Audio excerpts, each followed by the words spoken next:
On behalf of the GMR Group and GMR Hyderabad International Airport, I welcome you all this afternoon to what I hope is a view of what we have done here, of the group's capabilities and the story that India is.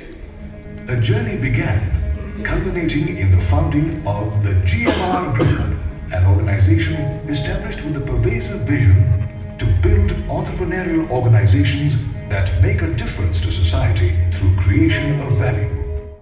I would like to invite our group chairman, Mr. G.M. Rao, to say a few words. India achieved political independence 64 years ago, but economic independence took place over the last 20 years. Our economy from the 1960s moved from agro-based to manufacturing to service economy. Indian economy is certain to cross the economies of Italy and some of the European countries by 2015 and that of Japan earlier than 2025. During 60s until 80s, people are visiting from abroad to India were thinking what they could do for this country. Now, the attitude has changed. People visiting India are asking what India can do for them. Yesterday, we were happy to welcome you all to India through our Hyderabad airport.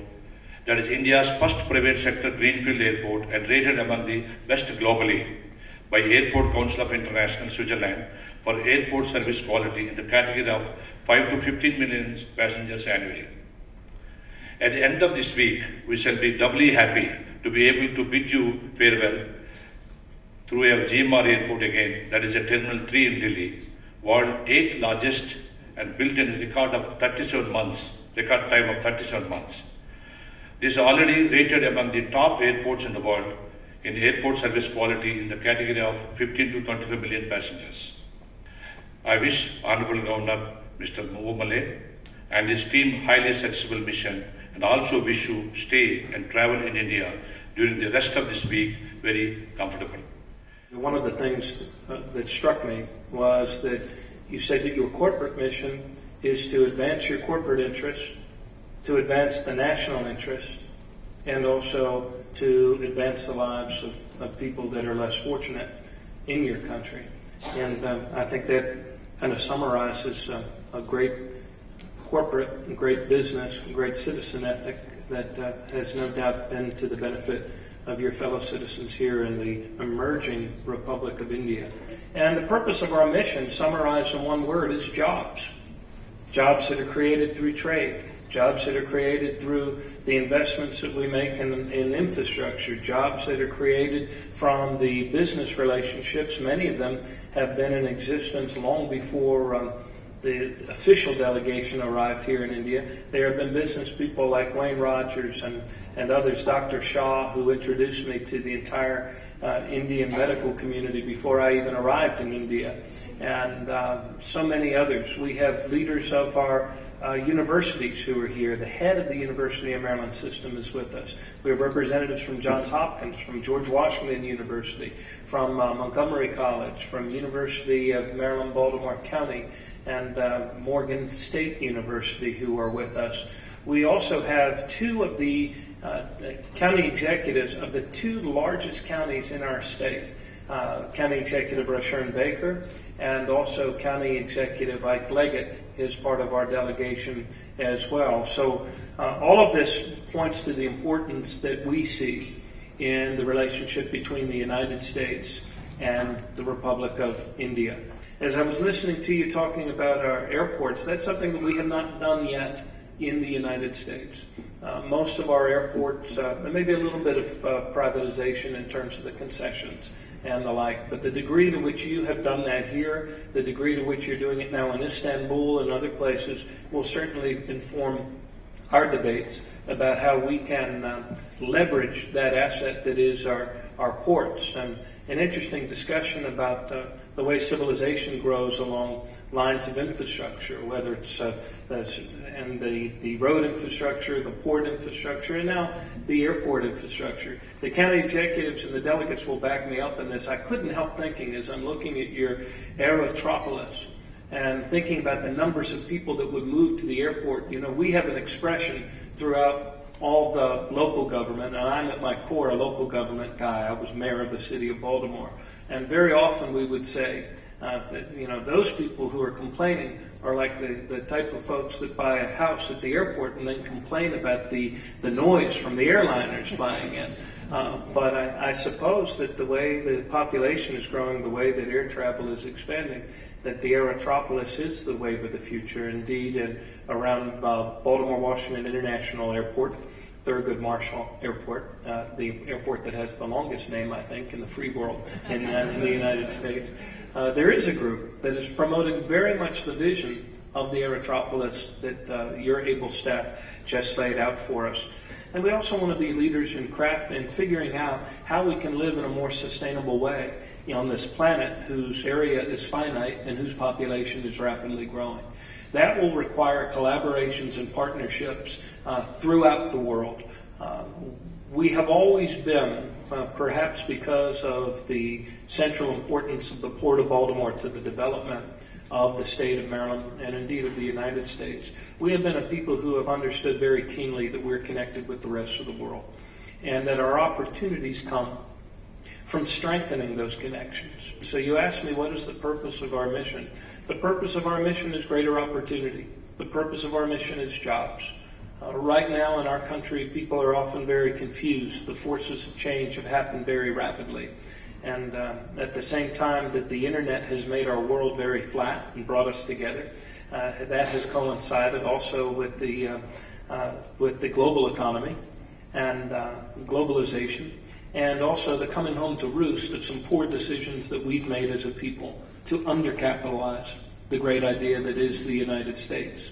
As we sort all of this out, we look forward to strengthening our relationships with Andhra Pradesh, because we believe that we also have a responsibility at home to demonstrate by our example that there's a big world out there that's full of opportunities. And if our children are going to enjoy a higher quality of life and a better quality of life than we have enjoyed, then that's going to depend on our making friendships and learning from our neighbors around the world, and also opening up the markets of the world to our own entrepreneurs and our own businesses. Any relationship is a two-way street, and I believe that those states that embrace those relationships will be the states that succeed. So I'm hugely impressed with GMR, and we look forward to learning from you and working with you in a variety of ways that maybe you and I might not even imagine as we sit here today. But I thank you very, very much. Namaste. Thanks.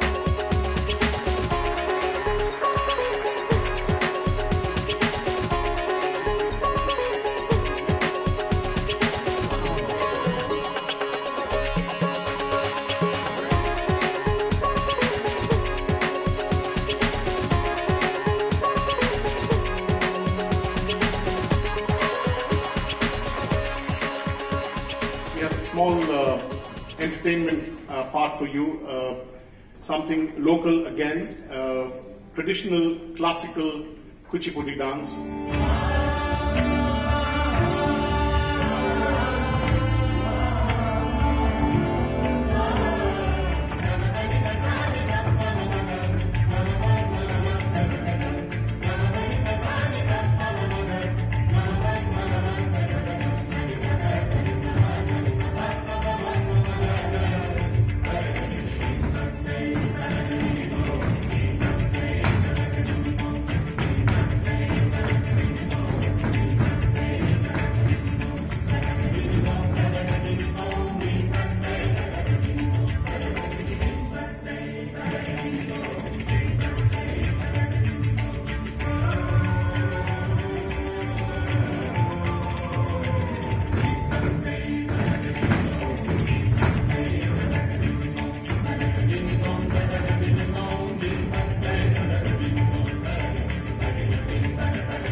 better.